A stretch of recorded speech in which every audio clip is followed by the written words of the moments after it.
Chapter 29. Betimes in the morning I was up and out.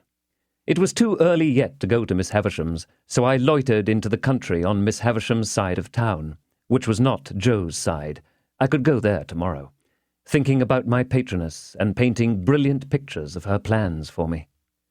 She had adopted Estella. She had as good as adopted me, and it could not fail to be her intention to bring us together. She reserved it for me to restore the desolate house, admit the sunshine into the dark rooms, set the clocks a-going and the cold hearths a-blazing, tear down the cobwebs, destroy the vermin, in short, do all the shining deeds of the young knight of romance, and marry the princess. I had stopped to look at the house as I passed, and its seared red brick walls, blocked windows, and strong green ivy clasping even the stacks of chimneys with its twigs and tendons, as if with sinewy old arms, had made up a rich, attractive mystery of which I was the hero. Estella was the inspiration of it, and the heart of it, of course. But though she had taken such strong possession of me, though my fancy and my hope were so set upon her, though her influence on my boyish life and character had been all-powerful, I did not, even that romantic morning, invest her with any attributes save those she possessed. I mention this in this place of a fixed purpose, because it is the clue by which I am to be followed into my poor labyrinth.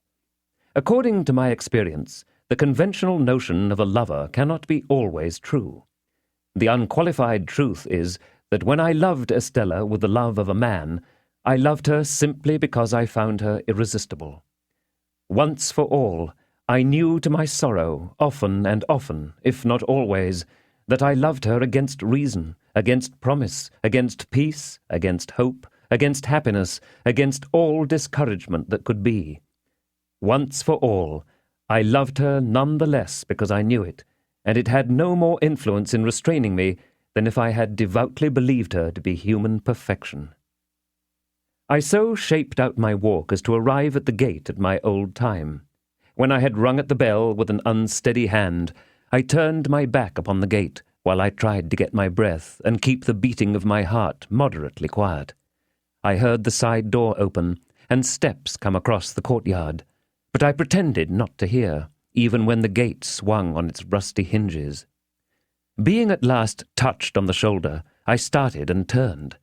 I started much more naturally then to find myself confronted by a man in a sober grey dress, the last man I should have expected to see in that place of porter at Miss Havisham's door. "Orlick!"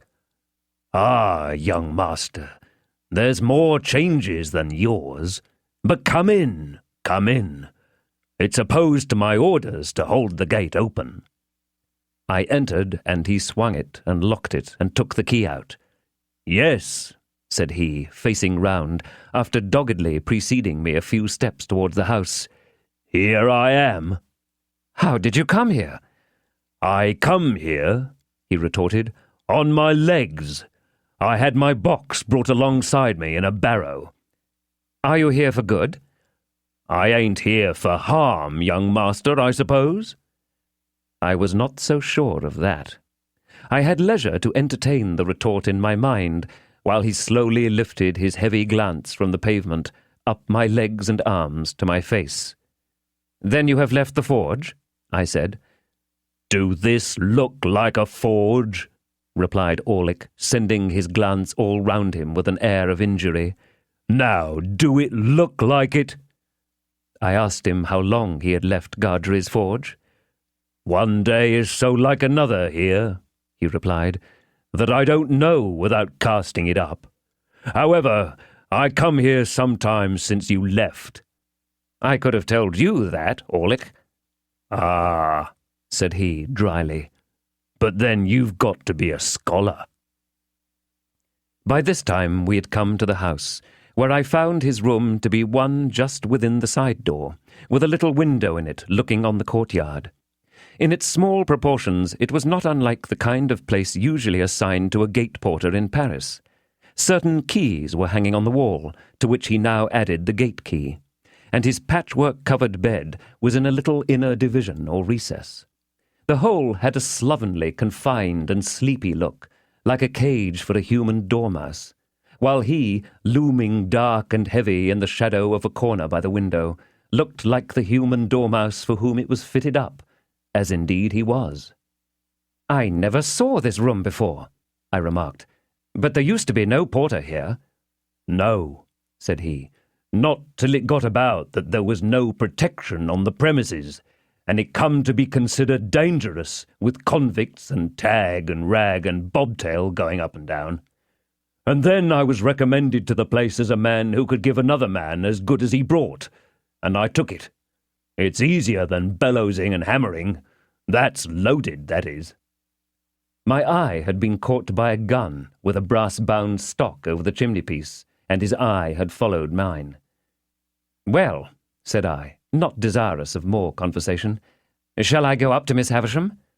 "Burn me if I know," he retorted, first stretching himself and then shaking himself.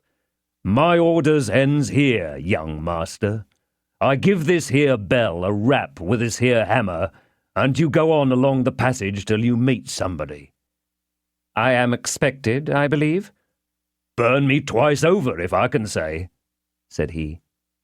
Upon that I turned down the long passage which I had first trodden in my thick boots, and he made his bell sound. At the end of the passage, while the bell was still reverberating, I found Sarah Pocket, who appeared to have now become constitutionally green and yellow by reason of me. "Oh," said she, "you, is it, Mr. Pip?" "It is, Miss Pocket. I am glad to tell you that Mr. Pocket and family are all well." "Are they any wiser?" said Sarah, with a dismal shake of the head. "They had better be wiser than well. Ah, Matthew, Matthew. You know your way, sir?" Tolerably, for I had gone up the staircase in the dark many a time. I ascended it now, in lighter boots than of yore, and tapped in my old way at the door of Miss Havisham's room. "Pip's rap," I heard her say immediately. "Come in, Pip." She was in her chair near the old table, in the old dress, with her 2 hands crossed on her stick, her chin resting on them, and her eyes on the fire. Sitting near her, with the white shoe that had never been worn in her hand, and her head bent as she looked at it, was an elegant lady whom I had never seen. "Come in, Pip," Miss Havisham continued to mutter, without looking round or up. "Come in, Pip. How do you do, Pip? So you kiss my hand as if I were a queen, eh? Well?" She looked up at me suddenly, only moving her eyes, and repeated, in a grimly playful manner, "Well?" "I heard, Miss Havisham," said I, rather at a loss, "that you were so kind as to wish me to come and see you, and I came directly." "Well?" The lady, whom I had never seen before, lifted up her eyes and looked archly at me, and then I saw that the eyes were Estella's eyes. But she was so much changed, was so much more beautiful, so much more womanly, in all things winning admiration had made such wonderful advance, that I seemed to have made none. I fancied, as I looked at her, that I slipped hopelessly back into the coarse and common boy again. Oh, the sense of distance and disparity that came upon me, and the inaccessibility that came about her. She gave me her hand. I stammered something about the pleasure I felt in seeing her again, and about my having looked forward to it for a long, long time. "Do you find her much changed, Pip?" asked Miss Havisham, with her greedy look, and striking her stick upon a chair that stood between them as a sign to me to sit down there. "When I came in, Miss Havisham, I thought there was nothing of Estella in the face or figure, but now it all settles down so curiously into the old—" "What? You are not going to say into the old Estella?" Miss Havisham interrupted. "She was proud and insulting, and you wanted to go away from her. Don't you remember?" I said confusedly that that was long ago, and that I knew no better then, and the like. Estella smiled with perfect composure, and said she had no doubt of my having been quite right, and of her having been very disagreeable. "Is he changed?" Miss Havisham asked her. "Very much," said Estella, looking at me. "Less coarse and common?" said Miss Havisham, playing with Estella's hair. Estella laughed and looked at the shoe in her hand, and laughed again and looked at me and put the shoe down. She treated me as a boy still, but she lured me on. We sat in the dreamy room among the old, strange influences which had so wrought upon me, and I learnt that she had but just come home from France, and that she was going to London. Proud and wilful as of old, she had brought those qualities into such subjection to her beauty that it was impossible and out of nature, or I thought so, to separate them from her beauty. Truly, it was impossible to dissociate her presence from all those wretched hankerings after money and gentility that had disturbed my boyhood, from all those ill-regulated aspirations that had first made me ashamed of home and Joe, from all those visions that had raised her face in the glowing fire, struck it out of the iron on the anvil, extracted it from the darkness of night to look in at the wooden window of the forge and flit away. In a word, it was impossible for me to separate her, in the past or in the present, from the innermost life of my life. It was settled that I should stay there all the rest of the day, and return to the hotel at night, and to London tomorrow. When we had conversed for a while, Miss Havisham sent us two out to walk in the neglected garden. On our coming in by and by, she said I should wheel her about a little, as in times of yore. So Estella and I went out into the garden by the gate through which I had strayed to my encounter with the pale young gentleman, now Herbert. I, trembling in spirit and worshipping the very hem of her dress, she, quite composed and most decidedly not worshipping the hem of mine. As we drew near to the place of encounter, she stopped and said, "I must have been a singular little creature to hide and see that fight that day, but I did, and I enjoyed it very much." "You rewarded me very much." "Did I?" she replied, in an incidental and forgetful way.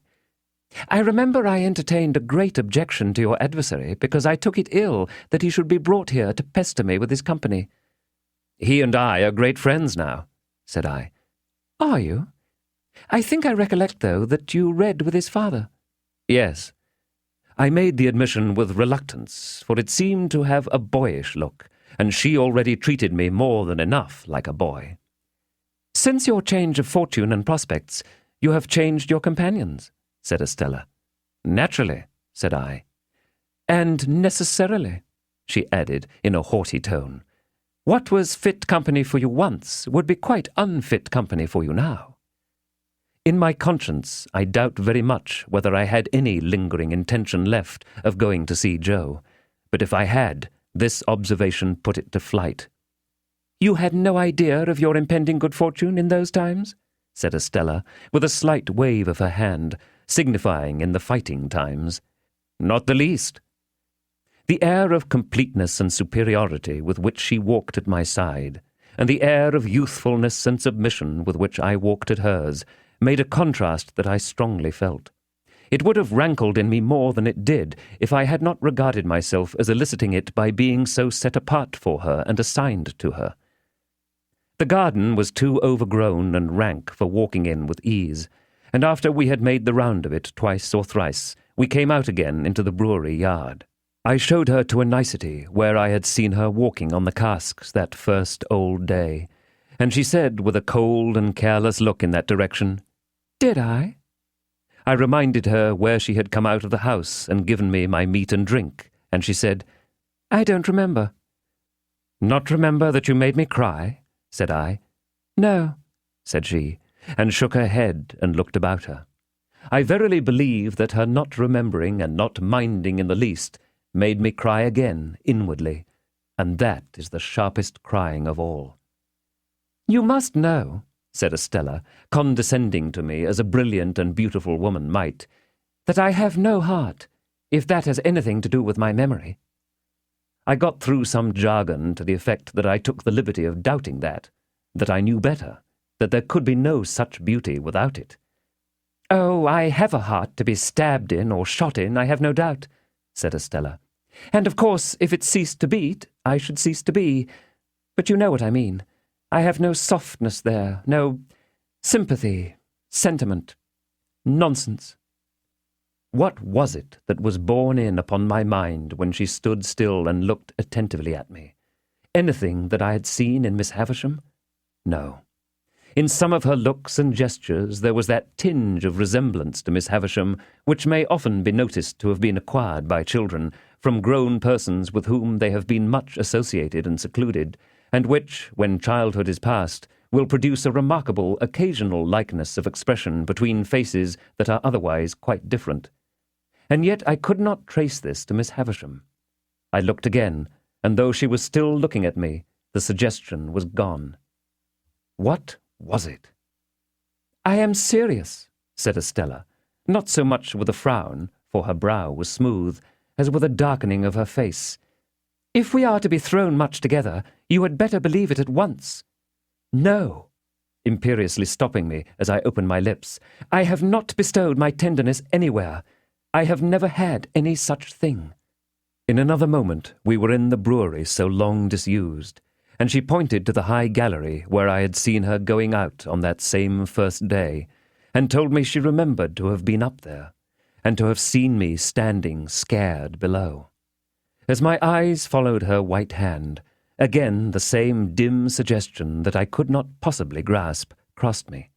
My involuntary start occasioned her to lay her hand upon my arm. Instantly the ghost passed once more, and was gone. What was it? "What is the matter?" asked Estella. "Are you scared again?" "I should be, if I believed what you said just now," I replied, to turn it off. "Then you don't? Very well. It is said, at any rate. Miss Havisham will soon be expecting you at your old post, though I think that might be laid aside now, with other old belongings. Let us make one more round of the garden, and then go in.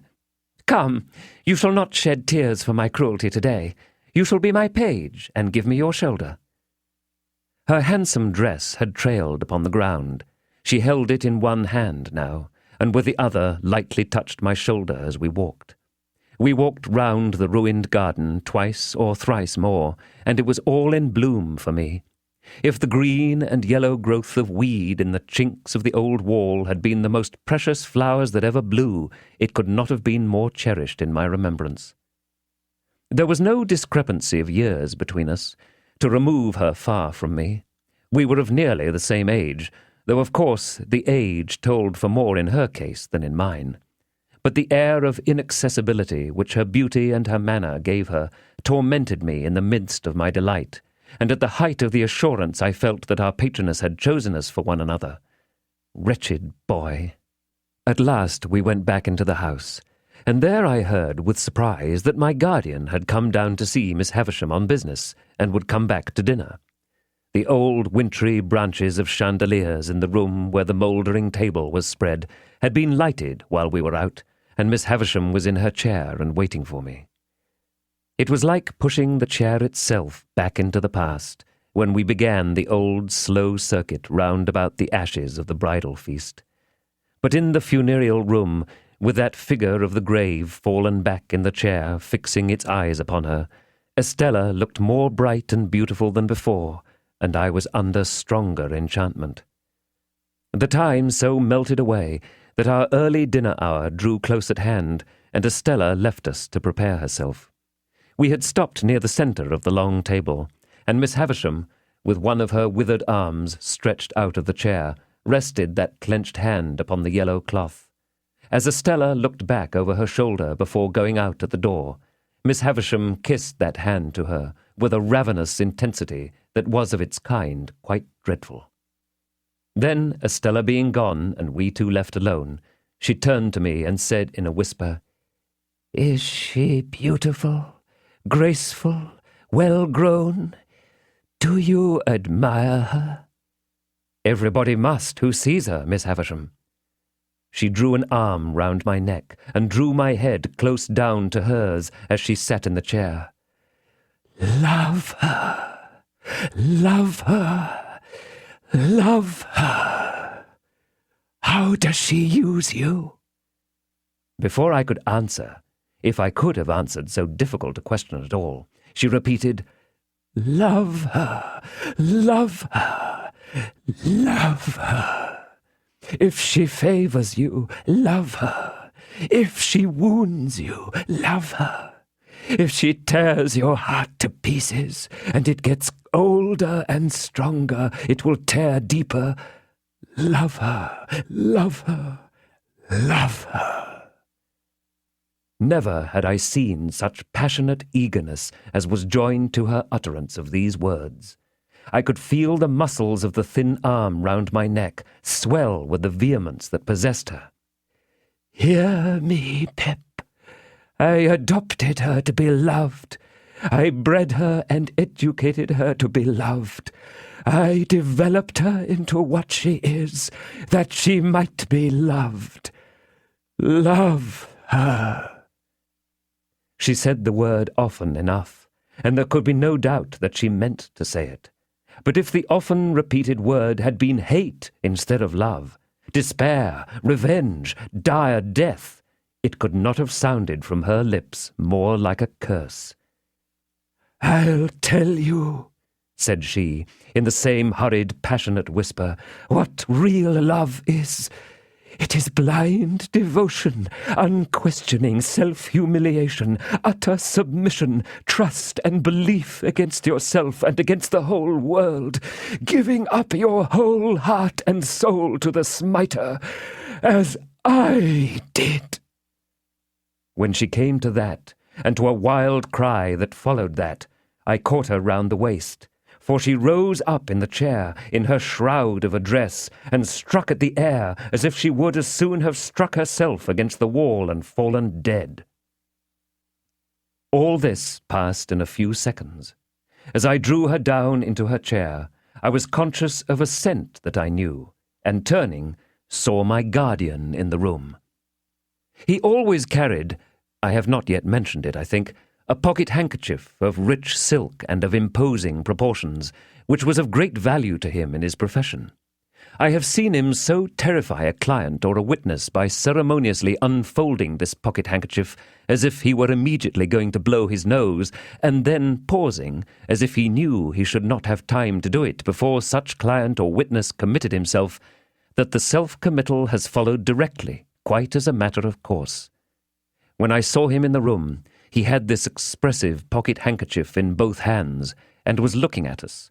On meeting my eye, he said plainly, by a momentary and silent pause in that attitude, "Indeed, singular," and then put the handkerchief to its right use with wonderful effect. Miss Havisham had seen him as soon as I, and was, like everybody else, afraid of him.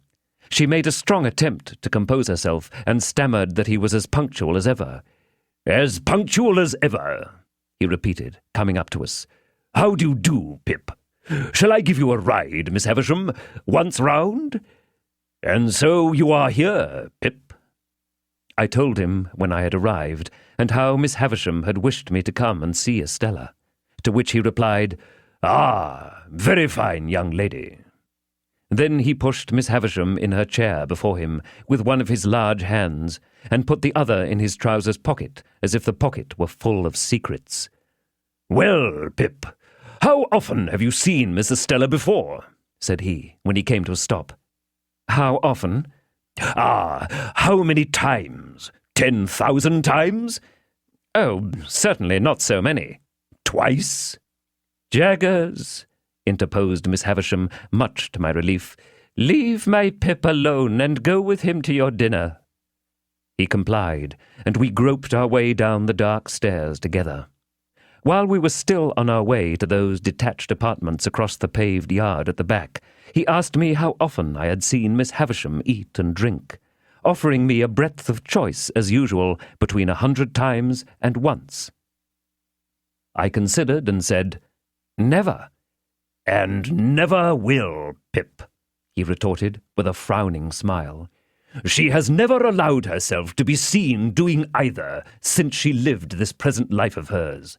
She wanders about in the night and then lays hands on such food as she takes." "Pray, sir," said I, "may I ask you a question?" "You may," said he, "and I may decline to answer it.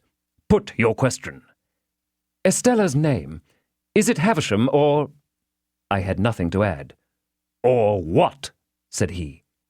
"Is it Havisham?" "It is Havisham."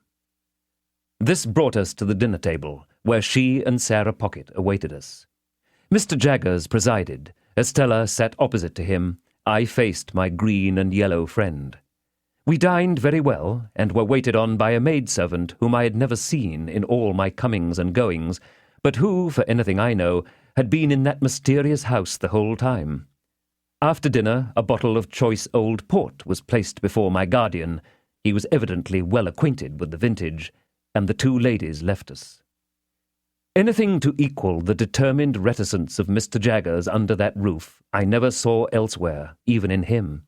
He kept his very looks to himself, and scarcely directed his eyes to Estella's face once during dinner. When she spoke to him, he listened, and in due course answered, but never looked at her that I could see.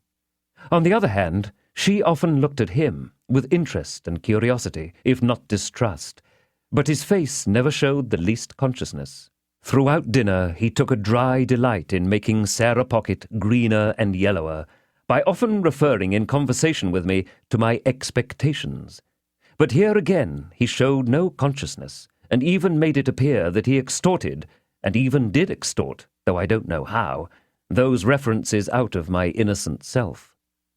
And when he and I were left alone together, he sat with an air upon him of general lying by in consequence of information he possessed, that really was too much for me. He cross-examined his very wine when he had nothing else in hand. He held it between himself and the candle, tasted the port, rolled it in his mouth, swallowed it, looked at his glass again, smelt the port, tried it, drank it, filled again, and cross-examined the glass again, until I was as nervous as if I had known the wine to be telling him something to my disadvantage. 3 or 4 times I feebly thought I would start conversation, but whenever he saw me going to ask him anything, he looked at me with his glass in his hand, and rolling his wine about in his mouth, as if requesting me to take notice that it was of no use, for he couldn't answer. I think Miss Pocket was conscious that the sight of me involved her in the danger of being goaded to madness, and perhaps tearing off her cap, which was a very hideous one in the nature of a muslin mop, and strewing the ground with her hair, which assuredly had never grown on her head. She did not appear when we afterwards went up to Miss Havisham's room, and we 4 played at whist. In the interval, Miss Havisham, in a fantastic way, had put some of the most beautiful jewels from her dressing-table into Estella's hair, and about her bosom and arms, and I saw even my guardian look at her from under his thick eyebrows, and raise them a little, when her loveliness was before him, with those rich flushes of glitter and colour in it. Of the manner and extent to which he took our trumps into custody, and came out with mean little cards at the ends of hands, before which the glory of our kings and queens was utterly abased, I say nothing, nor of the feeling that I had respecting his looking upon us personally in the light of 3 very obvious and poor riddles that he had found out long ago. What I suffered from was the incompatibility between his cold presence and my feelings towards Estella. It was not that I knew I could never bear to speak to him about her, that I knew I could never bear to hear him creak his boots at her, that I knew I could never bear to see him wash his hands of her. It was that my admiration should be within a foot or 2 of him. It was that my feelings should be in the same place with him. That was the agonizing circumstance. We played until 9 o'clock, and then it was arranged that when Estella came to London, I should be forewarned of her coming, and should meet her at the coach. And then I took leave of her, and touched her, and left her. My guardian lay at the boar in the next room to mine. Far into the night, Miss Havisham's words, "Love her, love her, love her," sounded in my ears. I adapted them for my own repetition, and said to my pillow, "I love her, I love her, I love her," hundreds of times. Then a burst of gratitude came upon me, that she should be destined for me, once the blacksmith's boy. Then I thought if she were, as I feared, by no means rapturously grateful for that destiny yet, when would she begin to be interested in me? When should I awaken the heart within her that was mute and sleeping now? Ah, me! I thought those were high and great emotions. But I never thought there was anything low and small in my keeping away from Jo, because I knew she would be contemptuous of him. It was but a day gone, and Jo had brought the tears into my eyes. They had soon dried. God forgive me, soon dried.